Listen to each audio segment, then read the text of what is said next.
Good evening, glad that you are watching your channel of choice on the news tonight.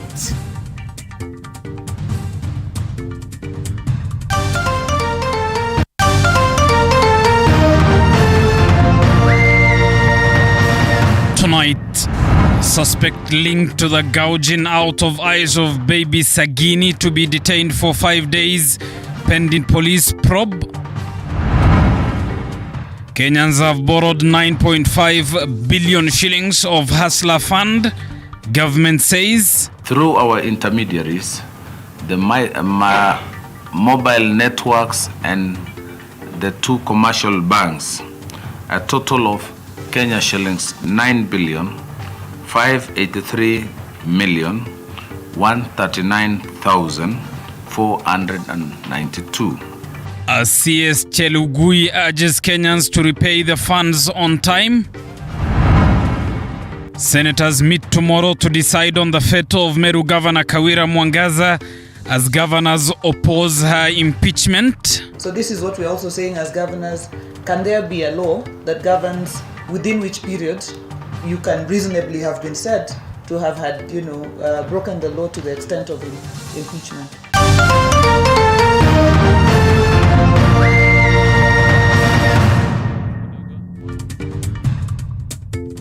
Maloi is our sign language interpreter. Good evening, I'm Abu Bakr Abdullahi. Welcome to the broadcast.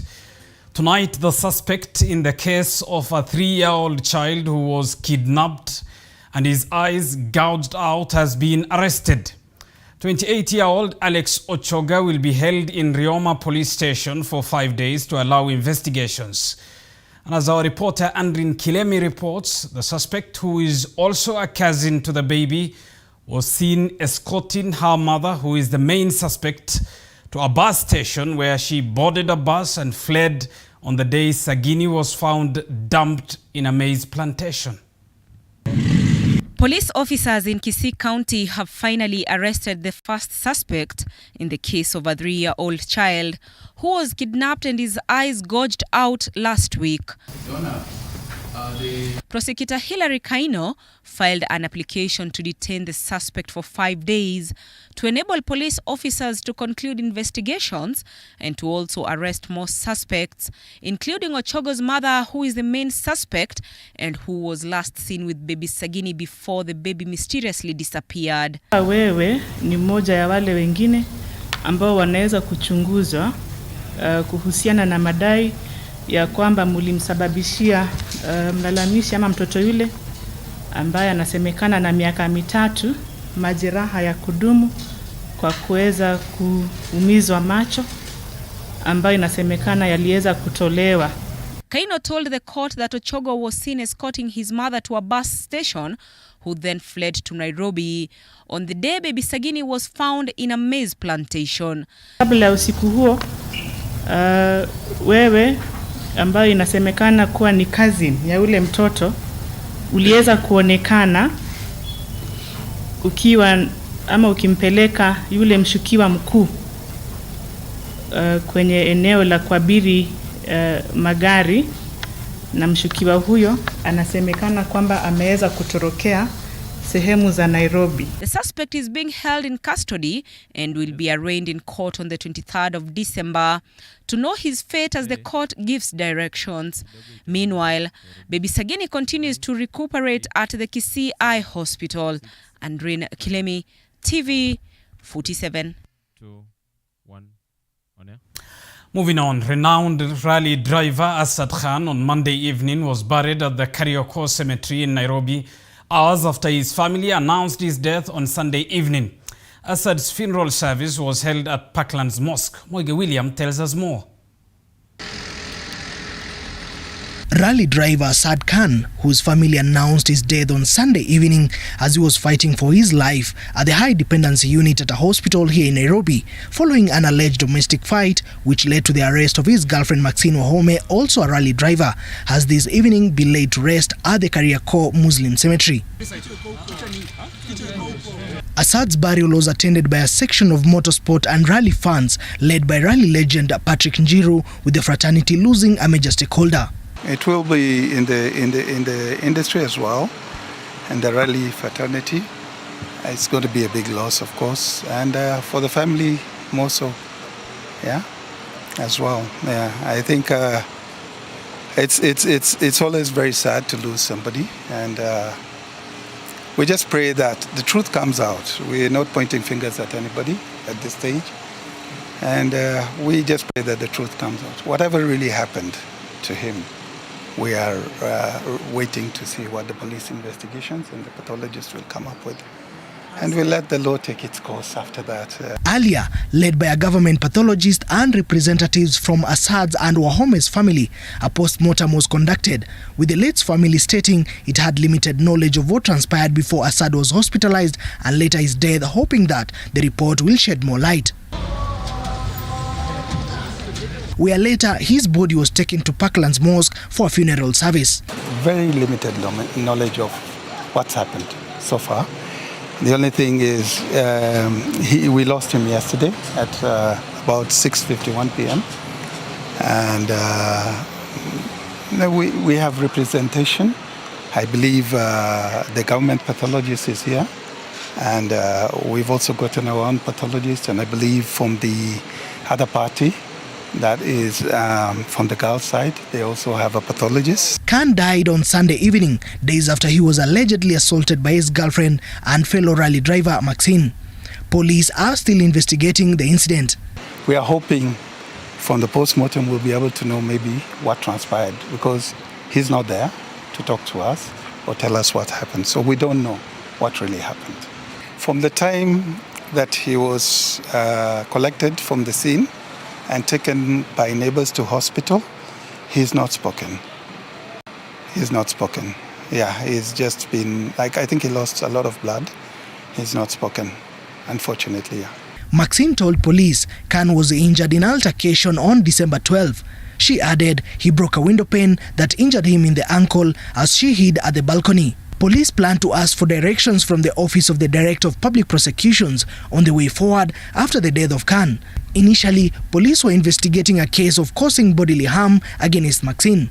Maxine was arraigned and freed on a 100,000 cash bail pending further probe. Assad has left behind two sons. This is my brother again.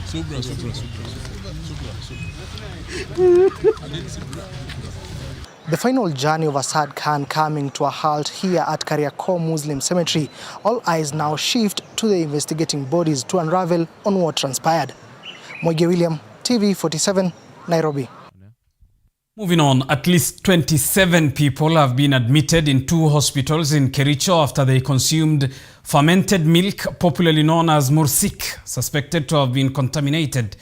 21 of them are receiving treatment at Kaplatet Hospital, while another group of 6 is at Litein AIC Hospital. Many have been complaining of vomiting and abdominal pain after buying the milk in a local shop.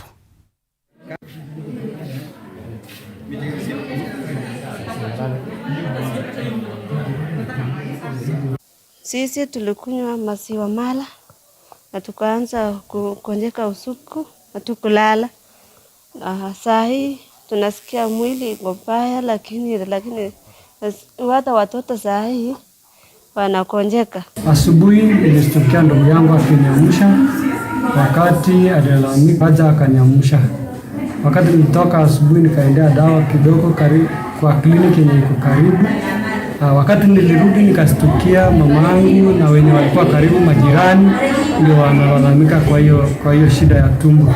Nikaulizia shida ilikuwa wapi, wakaniambia ya kwamba walienda jioni wakanunua maziwa mala. This morning we received 21 patients from Cheboin village presenting with diarrhea, vomiting and abdominal pains. All the patients have been successfully managed, stabilized. They are admitted in the isolation ward. They are all stable. So I would want to take this opportunity to caution the public, especially during this festive season, to be careful in terms of food preparation and strictly maintain public health measures. This morning we received 21 patients, 3 men, 8 women and 10 children who presented to the facility with complaints of vomiting, abdominal pains and diarrhea. We have managed to stabilize the patients, currently in stable condition, and we have dispatched our public health officers to the ground to try and find out what could possibly have been the cause of this. Elsewhere, a special sit-in to consider Meru Governor Bishop Kawira Mwangaza's impeachment motion passed in the Meru County Assembly last week will be held in the Senate tomorrow in the afternoon during a special sit-in. Part of the evidence, the Meru County Assembly will be presenting video clips allegedly showing the governor committing some of the offenses that led to her impeachment. Mike Kagwongo has the details.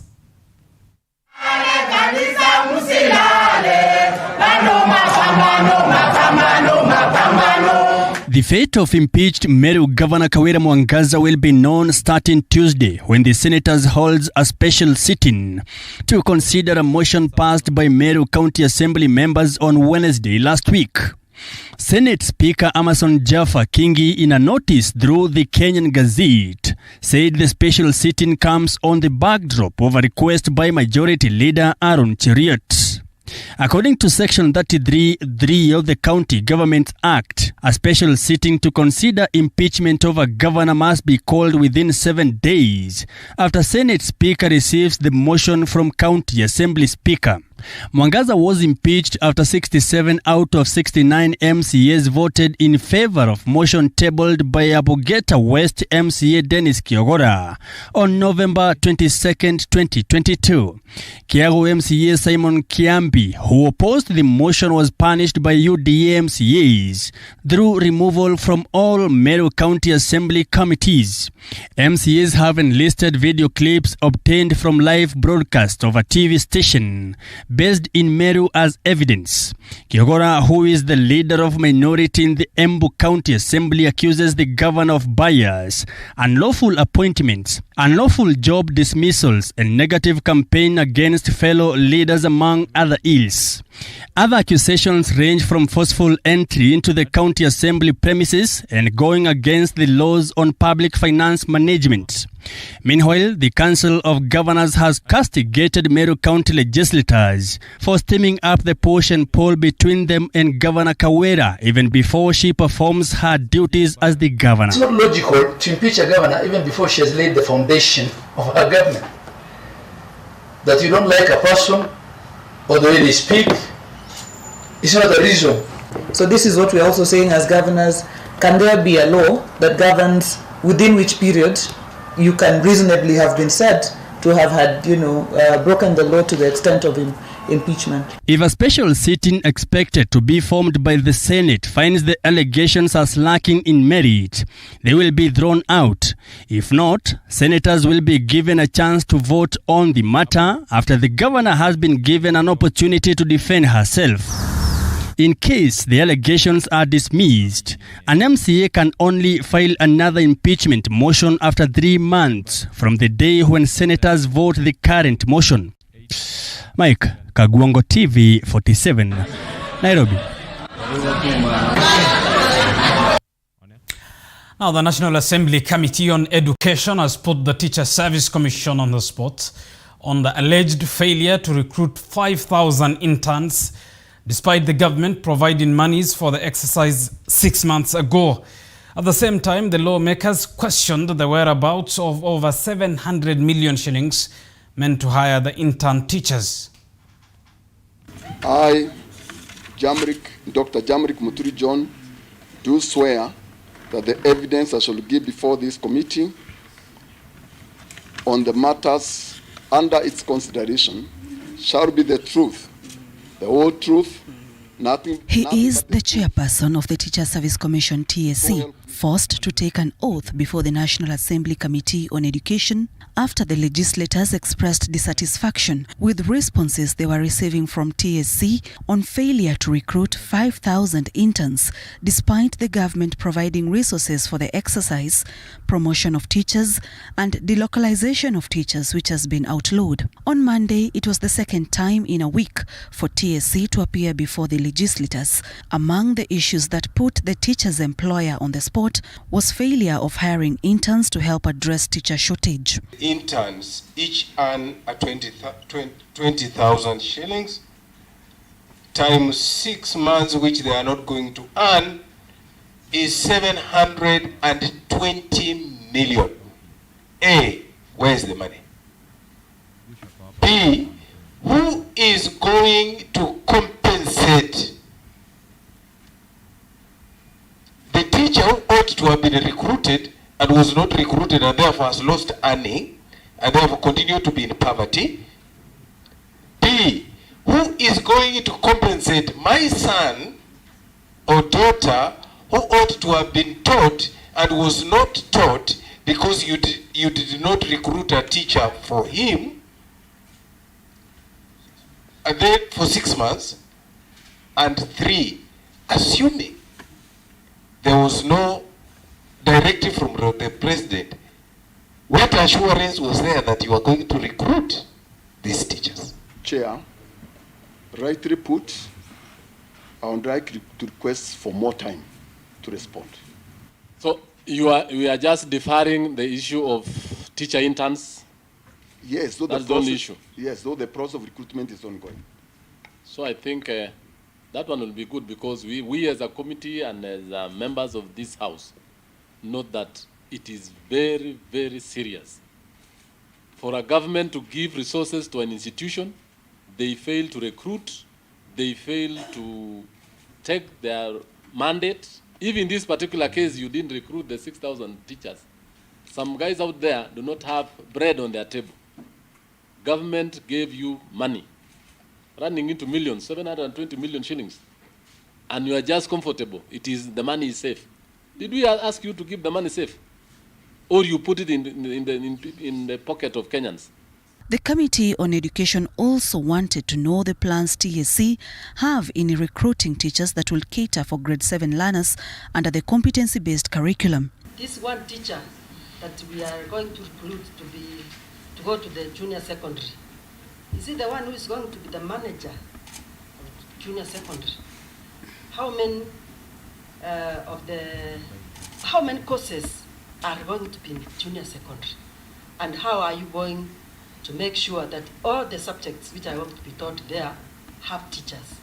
TSC is in the process of employing more than 30,000 teachers, expected to report to schools from January 2023. Sharon Baranga, TV47.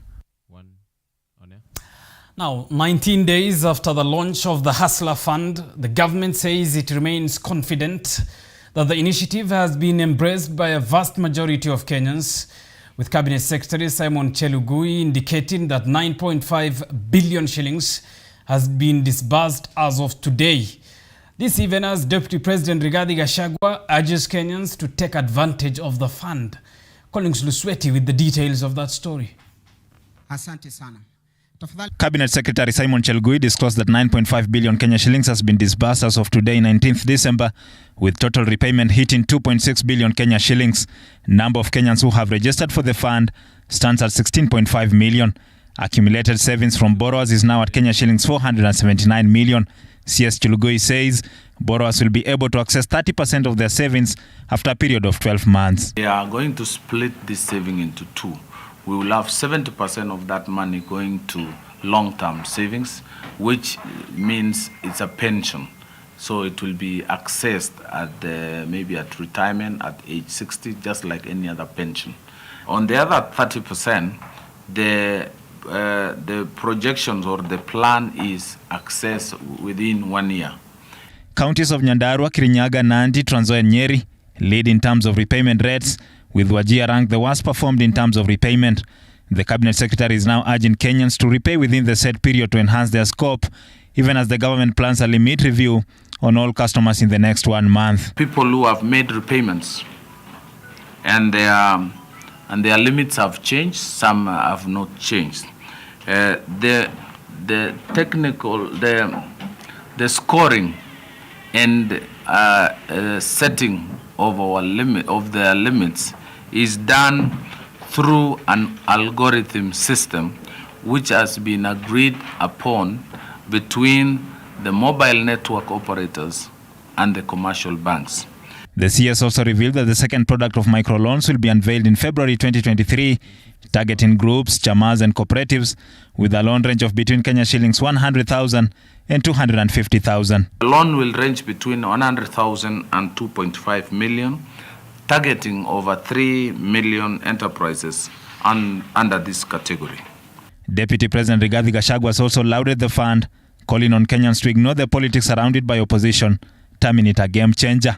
I want to ask our people to ignore the retrogressive call by the Azimio characters not to pay money they have borrowed from the Hustler Fund. Please borrow and pay, and borrow again and again. And the way that system is working, the more you borrow and pay, you build your credit rating. Collins Lusweti, TV47, Nairobi. Deputy President Rigathi Gachagua has officially opened a semiconductor at the Dedan Kimathi University in a bid to create employment. And as Olo Harris now reports, Gachagua maintains that the Kenya Kwanza administration is focused in ensuring that Vision 2030 is achieved.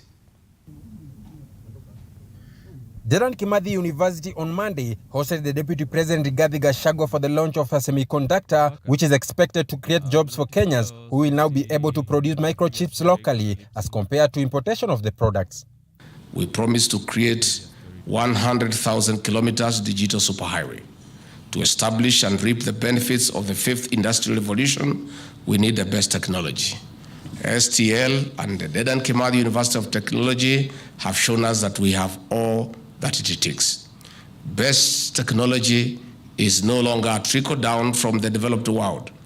With the manufacturing of semiconductors and other forms of innovation in Kenya, we have disrupted the status quo with bottom-up flow of technology.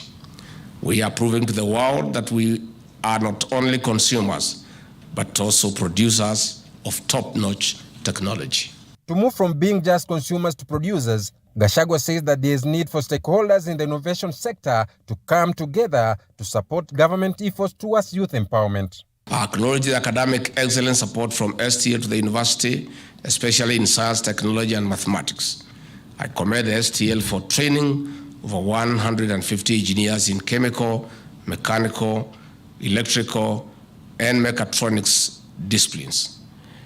Ladies and gentlemen, the skills and ingenuity showcased in this launch of the Alboran semiconductor is a kicker towards making Kenya an exporter of technology in the region and globally. In return, this will build the reputation of our nation as a leader in solution-driven innovation, attracting more foreign investment, especially by tech giants, into the digital economy. With such efforts, I can already see the Silicon Savannah across the bridge. Gachagua, who was accompanied by Cabinet Secretary Ezekiel Mashogu, said that semiconductor innovation will come a long way in ensuring youth employment issues are dealt with. For this reason, I encourage STL to upscale manufacturing of the semiconductor system, silicon wafer processing, nanotechnology, materials, among others. What we require, we know manufacturing as of now, its contribution to GDP is about 7-8%, and if we are able to take that one to 15-16%, then for sure we will be able to know that our country is making progress, and we will be able to achieve our developmental goals as set in Vision 2030. Gachagua has, however, warned there is need for strong measures to ensure cybersecurity as the country's technology advances. As we also grow in technology, digital threats linger. This calls for strong cybersecurity infrastructure. Ladies and gentlemen, as we struggle with climate change, drought, food and water shortages, and other forms of challenges, I encourage the STL and Dedan Kimathi University of Technology to work closely with key players, especially in the agricultural value chain, for improved production. Olo Hores, TV47 from Nyeri County.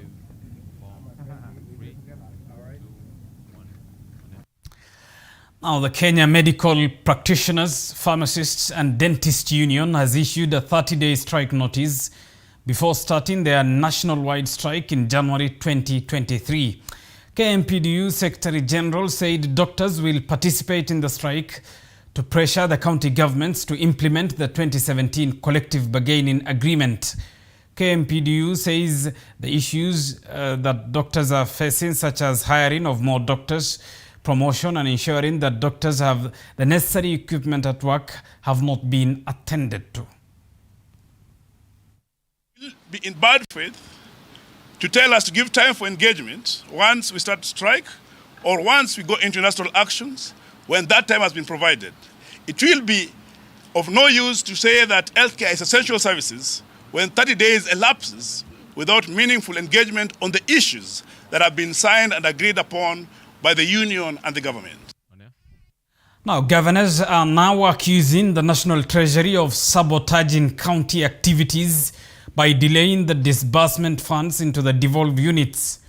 While addressing the media in Nairobi, the Council of Governors says counties are now unable to pay workers, calling upon the Cabinet Secretary for National Treasury, Professor Njuguna Ndung'u, to move with speed and release funds in order to avoid unnecessary strikes by the county workers. This story was produced by Andrew Juma. The devolved units could be headed for a bitter clash with the National Treasury over alleged delay of funds disbursement. The Council of Governors Finance Committee Chairperson Fernandez Baraza has accused National Treasury of sabotaging the county's operations. So what we want Treasury to do is to release the monies owed to counties as per the schedule. And this is actually, the law requires that release. It should not be based on absorption rate. Homa Bay County boss Gladys Wanga claims that as of now, only 23 out of 47 counties have received their October funds, claiming that the remaining 24 counties may end up shutting down their businesses due to delayed funds. The only 23 counties have received monies for October. So there's no logical reason as to why we have not received monies for all counties. A few counties have received monies for October. No county has received money for November, and no county has received money for December. We have staff. Just like national government has staff, counties have staff. It is now holiday season. They need to go home, with their families and so on. And so there cannot be any logical reason why we haven't received monies for October. And this is why we are saying that really with immediate effect, it is important that these monies are released. The governors also decried interference with service delivery in the health sector, yet it is a devolved function enshrined in the Constitution. Many a times, Treasury says they're looking at the total balances of counties, total balances, what it is in total we have in our CRF accounts. There is no basis for that in law. There is actually no reason for Treasury to withhold any county's money.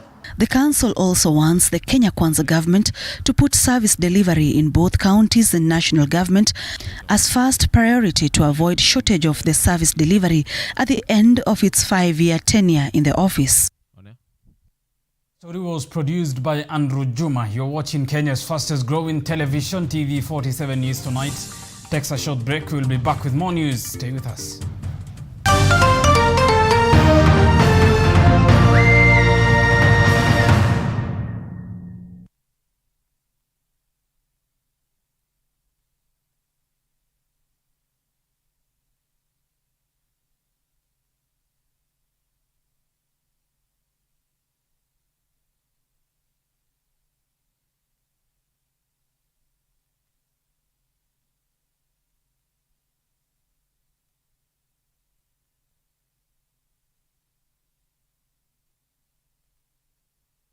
You are watching TV 47, the home of untold stories.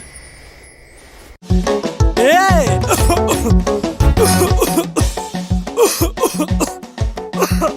Kaluma King Herbal Lozenges zinazo nguvu maradufu kutuliza kikohozi, vidonda vya koo na mafua.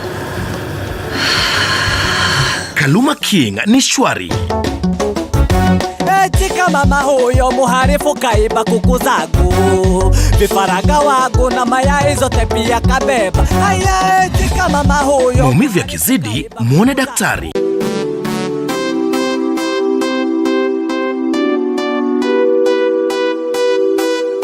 Discover a world full of opportunities, a place to build your skill and see the world in a different perspective. Sensei Institute of Technology is the home to the best practical courses, giving you hands-on experience to handle the world. We offer courses such as plant operator, plant mechanics,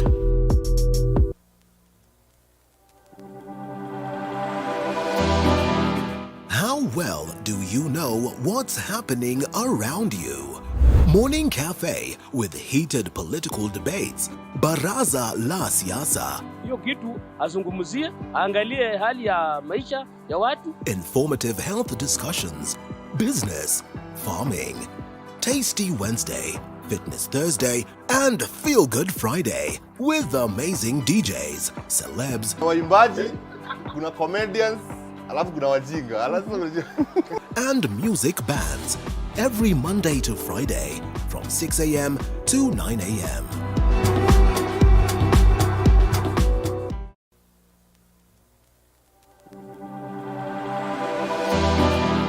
How well do you know what's happening around you? Morning Cafe with heated political debates. Baraza la Siasa. Hiyo kitu azungumzie, angalie hali ya maisha ya watu. Informative health discussions. Business, farming. Tasty Wednesday, Fitness Thursday, and Feel Good Friday with amazing DJs, celebs, waimbaji, kuna comedians, alafu kuna wajinga, and music bands every Monday to Friday from 6 a.m. to 9 a.m.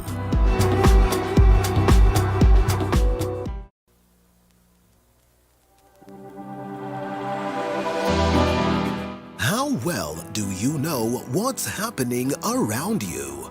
Morning Cafe with heated political debates. Baraza la Siasa. Hiyo kitu azungumzie, angalie hali ya maisha ya watu. Informative health discussions. Business, farming.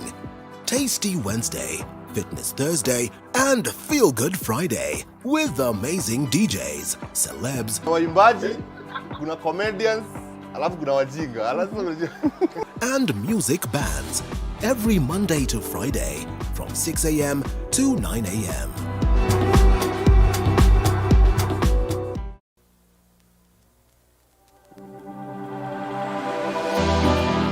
How well do you know what's happening around you? Morning Kuchukua fursa hii kuwatakia Wakenya wote pahali popote walipo Christmas njema yenye mafanikio, na pia tunawatakia mwaka mpya wenye heri njema.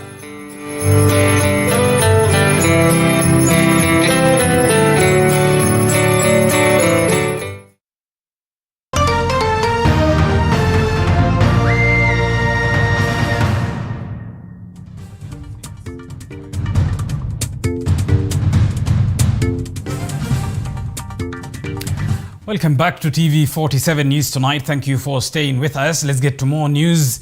And sorrow has engulfed Magina Village, Larry County, Larry constituency rather, Kiambu County, after a mother and her Form 1 daughter were burned to death by fire last night. The mother of 5 was living with her 14-year-old last-born daughter, Lucy Wanjiru, who both lost their lives by fire whose cause is yet to be established. Chichi Josephine reports. Estanjeri, 54 years, and her daughter Lucy Wanjiru, 14 years, are said to have lost their lives in a fire tragedy whose cause has not been identified yet. Confirming the incidents, Magina Assistant Chief Isaac Mushiri said that the security officers have commenced investigations to ascertain the cause of the fire.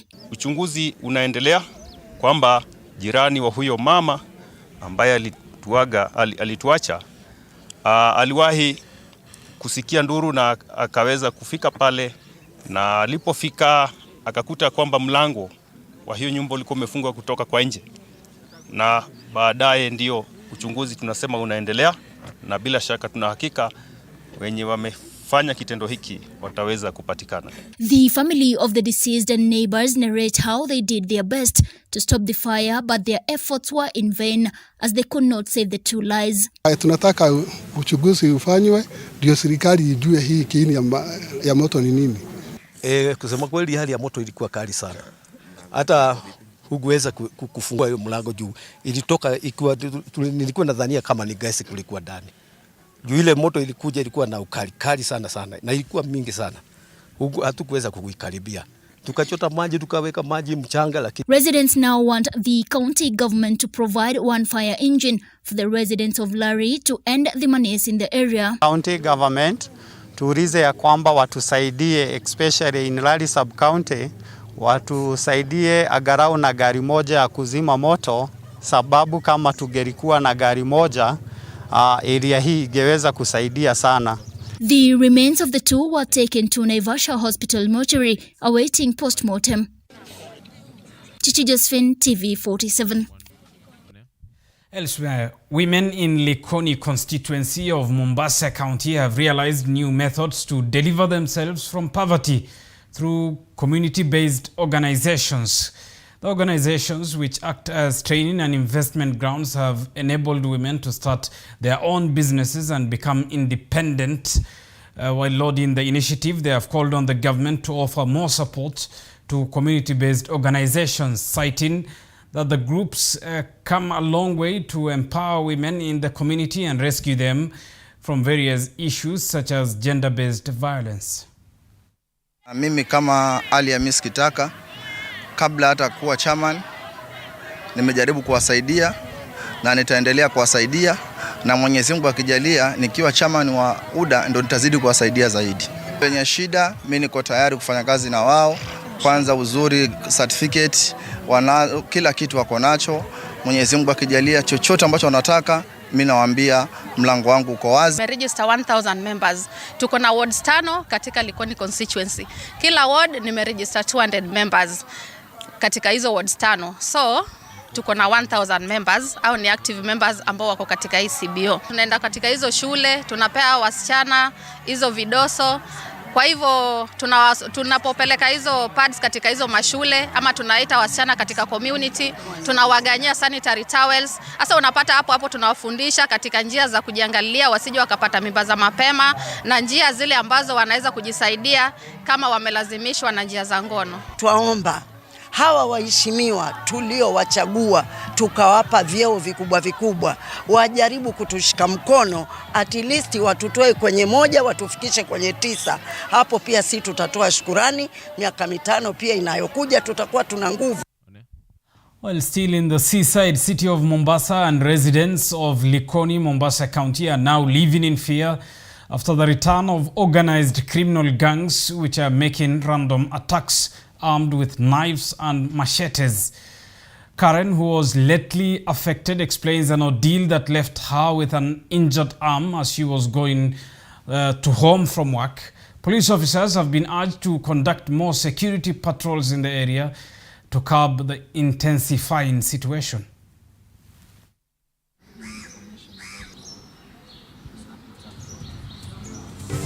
Waliniattack jana saa moja kama na dakika 20 hivi nikitoka kazi. Walikuwa vijana wawili wadogo tu. Sikuona chenye waliniattack nacho. But it was something sharp. Nikaenda Manyata wakanirifaa Makadara jana usiku na sasa ndo wamenitoa. Na alikuwa na mtoto wake mdogo, lakini kumshukuru Mungu mtoto hakuwa ameumia. Sasa sisi tunahitaji tu ulinzi, hakuna kitu yote tunataka. Tunahitaji ulinzi ilikuwa ni tu. Kwa sababu ameumizwa hata hawezi fanya kazi yoyote.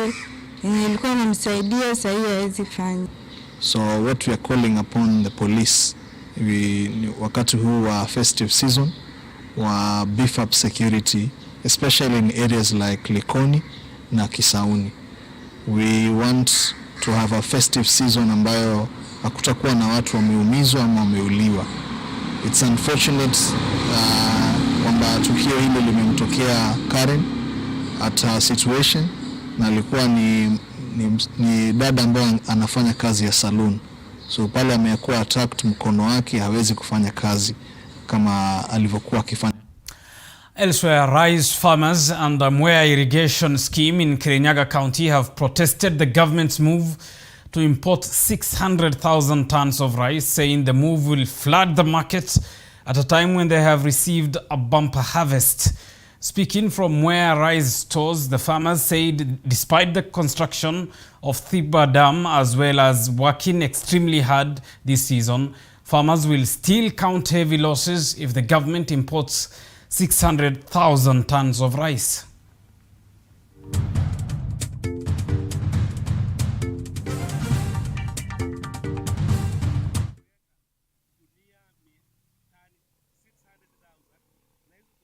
Ikija labda zitaharibu ile mpunga mchele tunakuza hapa, na sio Mwea tu, hata ile iko Mbura, ile iko Western na ile iko Kokote. Kwa hivyo tungeuliza serikali kama inawezekana wangoje kuuza ile tuko nayo na tukimaliza walete nyingine.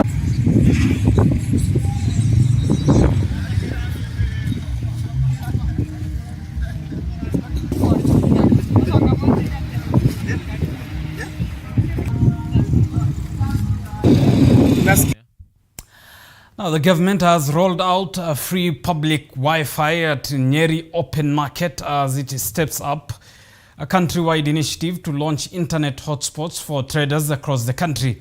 Speaking during the launch of the event in Nyeri County on Monday, Deputy President Rigathi Gachagua said the internet hotspots is a game changer aimed at helping traders grow their businesses through e-commerce. The project is targeting market traders, food suppliers and transporters. The Nyeri Internet Hotspot project is part of the countrywide planned hotspots that are geared towards President William Ruto's administration as a pledge of digital transformation. The government says it is prioritizing the internet to its citizens in line with its pledge for universal access in tandem with the Jamhuri Day celebrations, which were themed around tech and innovation. Huu mradi wa serikali wa free Wi-Fi kwa wafanyabiashara wetu hapa katika soko, watu ya 2NK na wale watu wako katika hii stage ya chini wanaweza kutumia WhatsApp, watumie internet bila malipo yoyote, ndio zile pesa wangetumia kwa hiyo malipo ya kununua bundles waongeze kwa biashara. Huu mpango wa serikali tunataka kuweka Wi-Fi katika soko na mastage 25,000 katika Jamhuri ya Kenya. Na kwa hivyo tumeanzia hapa Nyeri na tutapeleka Udhaya, tutapeleka Karatina, Mukurweini, uko Muiga, uko na Rumoro, mpaka kila mtu aingie kwa mtandao, kwa sababu siku hizi Kenya imebadilika. Lazima uwe kwa mtandao ndio uweze kujua ni nini inaendelea. Kwa hivyo huu ni mpango wa serikali. Elsewhere, KCB Group PLC has successfully acquired 85% of the shares in DRC-based Trust Merchant Bank. The move aims at providing customers with access to a larger banking network and expanded array of services in both the Democratic Republic of Congo and Kenya. While addressing the media shortly after the launch at a Nairobi hotel, the group CEO said the milestone will now connect its customers across the African continent, thus improving its services and the delivery of service in the country. This is an important step, and it is starting very well. But you know, we cannot assume that when I come a few years later to check on LOD, that everything is in order. It is not a plug and play sort of outcome. The outcome is not assured. And I think the point here is that there are several things that maybe we mistake, we fall for, and therefore go the wrong way. And I just want to mention a few as a caution more than anything else. You see a lot of international banks coming into Kenya. They come and operate with a name that is from where their headquarters is. Do you just to throw the question back to you, has that really worked well? I'll leave the answer to you. So we believe if you go and get into a relationship with a large bank, it's a third largest bank from an asset point of view. It's a number one from a network point of view. Now, as the government looks into ways of phasing out the importation of second-hand clothes, some garment companies are now looking into how to support the government in achieving the phasing out of mitumba clothes. Top New Knitwear, a garment manufacturing company that produces garments for export, says it will start producing 20% of the local market needs. According to Emily Chebet, the human resource manager at Top New Knitwear, the company that will produce quality women and children garments at an affordable price. Chebet says that the 20% production will be in support of Buy Kenya, Build Kenya, as well as an initiative to support women empowerment.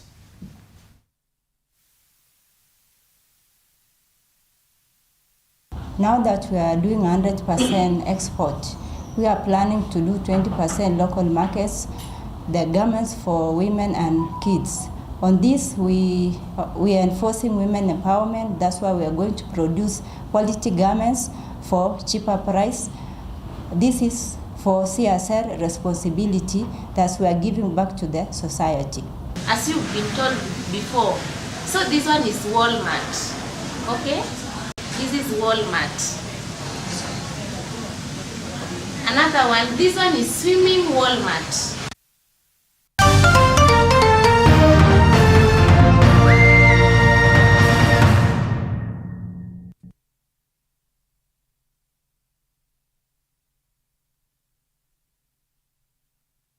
Watching TV47, the home of untold stories. Sisi ndio tunabeba swag hadi ndani ya pitch. Sisi ndio the fastest, the biggest, the strongest. How well do you know what's happening around you? Morning Cafe with heated political debates. Baraza la Siasa. Hiyo kitu azungumzie, angalie hali ya maisha ya watu. Informative health discussions. Business, farming. Tasty Wednesday, Fitness Thursday, and Feel Good Friday with amazing DJs, celebs, waimbaji, kuna comedians, alafu kuna wajinga. and music bands every Monday to Friday from 6 a.m. to 9 a.m.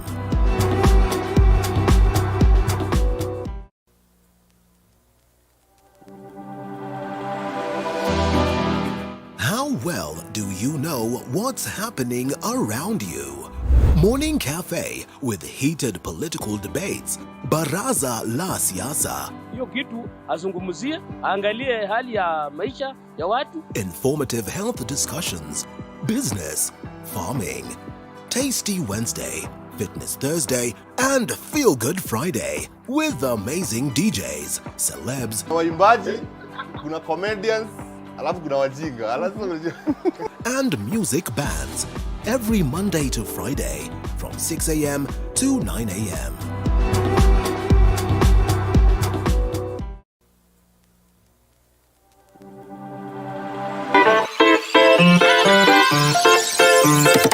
How are you? Ni Eric Omondi hapa, President of Comedy Africa, na tuko Kiambu, county number 22.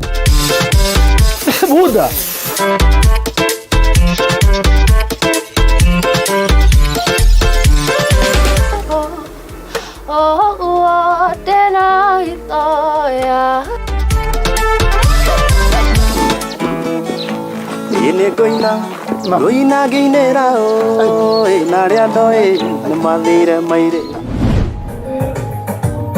DJ Skylar, Eric Omondi, Talanta 47. Authentic, natural, planned.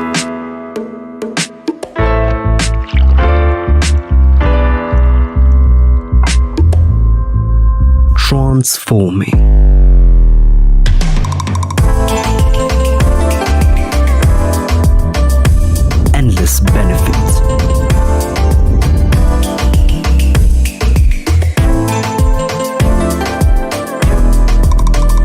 Haiti.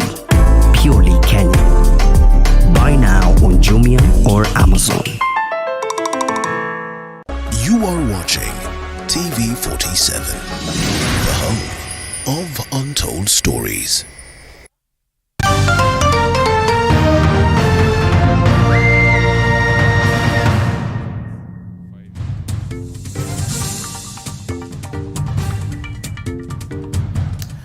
Welcome back. Thank you for staying with us. Let's get to the sports news. Dennis Otieno is with me in studio. Dennis, good evening. What do you have for us tonight? Good evening to Abubakar Abdullahi. Now tonight we will be telling you about the plea issued by the Boxing Federation in the country to county governments. We shall also be telling you what the Football Kenya Federation is doing with football coaches in order to upgrade and streamline the state of football in the country. But just to start us off in our bulletin this afternoon, and it is matters boxing, where the Kenya Boxing Federation has castigated county governments over what they termed as lack of support to boxing that has led to the sport's dwindling nature in the country. Now, according to the Federation's technical director, Albert Matito, a lot of untapped talent in the grassroots in various parts of the country is going to waste, having not been supported from the devolved unit sports departments. Matito was speaking at the Holy Cross Catholic Church Hall, Ramba, in Siaya Town during the closure of a one-day inter-counties boxing tournament that brought together boxers from Vihiga, Kisumu, Homa Bay and Siaya counties. Matito called on the county governments to set aside budget for various sports disciplines, lamenting that boxing has not been getting the much attention from the much attention that it deserves despite the country's potential.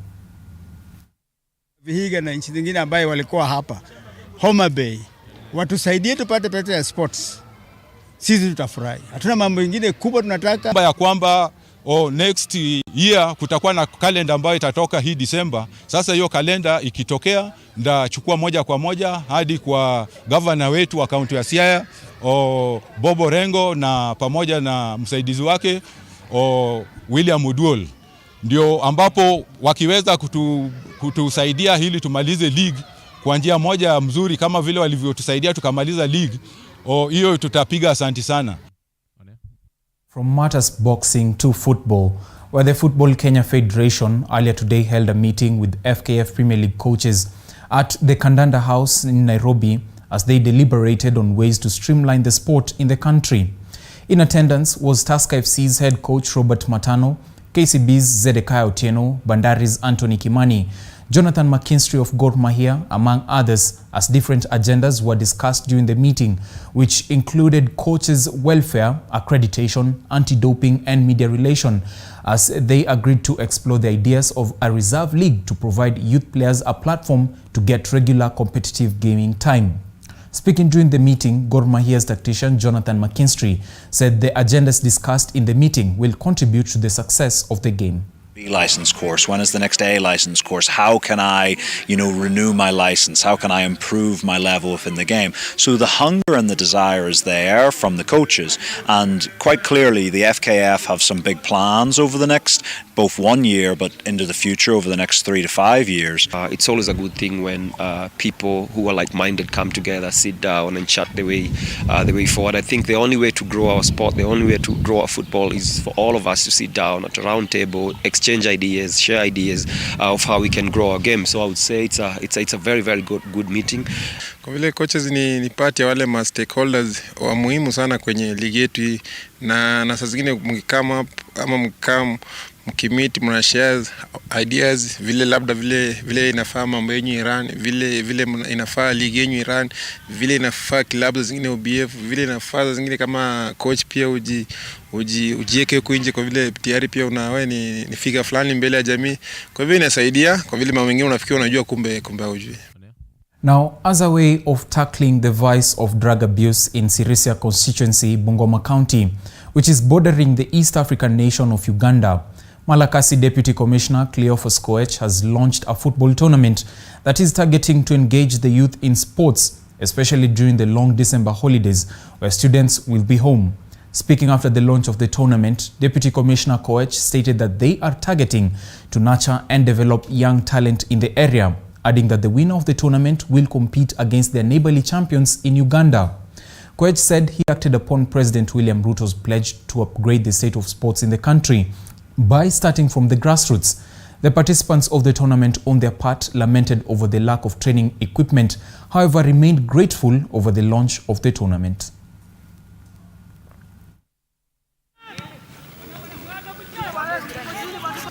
Tutakuwa tumetafuta hizo talanta na tumetafuta wahisani tuko na wengi. Kuna wahisani kutoka Kenya hii na nje za ng'ambo, na wahisani hao wametuahidi ya kwamba vijana wetu wakiweza kuonyesha talanta nzuri wataweza kuwatafutia nafasi katika nchi za ng'ambo ili waweze kuenda kucheza katika hizo matimu za ng'ambo.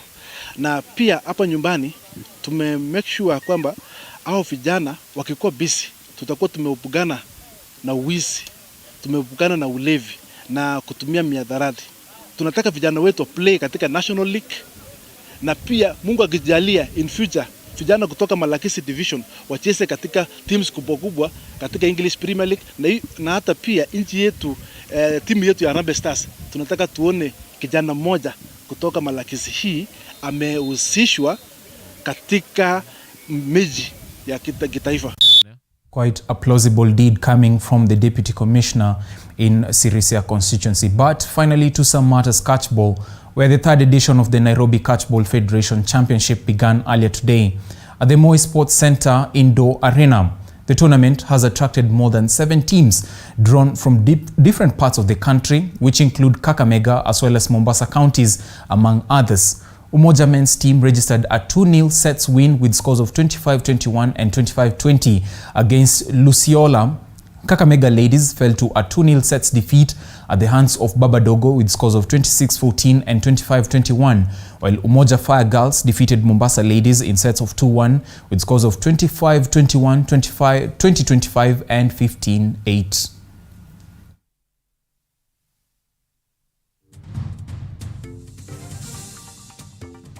So this tournament is bringing up a lot of teams in Kenya to mark the end of the year, the season, so that we prepare for the next season, which is coming 2023. So we have around 12 teams, the teams from Mombasa, Nairobi, Kakamega, and other regions in Kenya. So as you can see, today is the first games. They are going on. Some teams have already played. We have 7 to 6 matches that has been played so far. The third edition, I can say, is more of a mature edition because the level of play right now matches international standards. So that shows that the players over time have grown in terms of skills. They have grown their level of play. Their maturity in the game can be seen. And throughout the day today, I was just enjoying the game, from one team to the other. And that is all we had prepared for you in the world of sports. Now you're up to speed with the latest sports stories taking shape locally as well as internationally. My name is Dennis Otieno. I do want to thank you for choosing to join us. I wish you a lovely night as I take it back to Bakar Abdullahi. Dennis, the World Cup is over, so I suppose is the debate on who is the greatest player to ever play the game. Absolutely not, and I know the reason as to why you asked that is because Lionel Messi got to lift the title, the World Cup, the 2022 FIFA World Cup in Qatar, and Cristiano Ronaldo was bundled out from such an early stage in the competition. But winning the title does not really warrant who's the greatest of all time. Yes, people say that... This was an ultimate decider, isn't it? People say that players are judged... in the moment between the two who are in a neck-to-neck competition. Abubakar, people say that players are judged by the accolades that they get to collect. But also you look at the style of play on the pitch. I mean, these are two remarkable players. They do things on the pitch that we are not going to see in such a long time. Ronaldo has his specific style of play as well as Lionel Messi. Despite the fact that Messi lifted the trophy and Ronaldo has not yet lifted the World Cup, but it does not really mean that Messi was the greatest of all time. Yes, a lot of fans are championing for Messi and saying he is a magician, but also Ronaldo, you look at the number of goals he scored in the sport. I mean, he's also a remarkable player. So all we can say is both of them have actually had a lot of influence in football in this current era. Two good players, too good to decide equally, isn't it? Nonetheless, an end of an era for the two? an end of an era for the two, but Lionel Messi earlier stated that he's not really going to retire from football. We saw his Argentine coach, known as Lionel Scaloni, said that he would want to see Lionel Messi turning up for Argentina in the next World Cup, which is going to be after 3 years. Remember, the rules change a bit. Now we're not going to have to wait for 4 years for another World Cup. We're going to wait for only 3 years. And Lionel Scaloni, the coach, said that Messi has what it takes to turn up for Argentina, and he's such a vital player for the Argentine team. Also, Cristiano Ronaldo said that he's not going to quit football and he's not going to join any other team from any other random league. He still believes he can win more Champions League, and he still believes he can go for the World Cup. So we might actually get to see them in the World Cup, the upcoming World Cup. But Abubakar, also a player that has been so good, he won the Ballon d'Or just recently. I'm talking about Karim Benzema. He's actually come ahead to say that he's retired from international football. And the build up to this, he's not really stated exactly why. He just put in a very short statement saying that he's given his all for the international team. But he's also said that, he counted on his mistakes as well as his successes, and he hung his boots. But the build up to it, the France president, Emmanuel Macron, had asked Benzema to turn up for France in the final. Remember, Benzema had an injury before the final, but he recovered just before the final. Now the president asked him to turn up for France, but he said he was not interested. So it seems like there's so much to read from that. There's more than what meets the eye, and what Karim Benzema is saying. It seems like there's something that he has not really come to the fore and stated exactly what led him to retire from international football. Dennis, talking of this superbly informed French team who nearly won, were it not for the late save by Martinez, Mbappe will clearly stand out, at least for the next 10 years, probably so, isn't it? Absolutely. He was regarded as a player of remarkable stature, and so many people thought watching that final between Lionel Messi and Kylian Mbappe, two players who actually have sort of a similar style of play.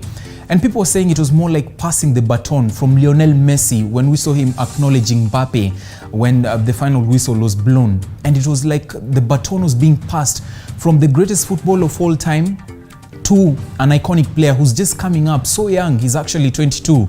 He's not hit 24 yet. So we're yet to see Mbappe. If he's hitting the final and scoring a hat-trick, what are we bound to see from Kylian Mbappe in the coming years when he's turning up in football? So Mbappe showing a lot of promise when it comes to football and being an iconic player. Dennis, however lofty this may sound, the next era of football may be dominated by Mbappe, Haaland predictably. Yeah, absolutely. When we talk about club football, nobody ever seems to stop talking about Erling Braut Haaland. But when it comes to international football, that is where the conversation ends with Haaland, because it is regarded that Haaland is a prolific player, but we don't, the nation that he comes from is not really regarded as a footballing nation. Norway. I mentioned two. I was to crown the third. Yeah. Martinelli. This is a debate that is really not going to come to a close, because Martinelli, despite the fact that he's very good, he's not really gotten to be on the lips of so many footballing fans as one of the greatest, or rather the icons of football in the coming days. But he's equally a good player. But we're here to see if he's going to join the caliber of Erling Haaland as well as Kylian Mbappe as the future icons of football. Dennis Otieno is our sports reporter and anchor. Thank you, Dennis.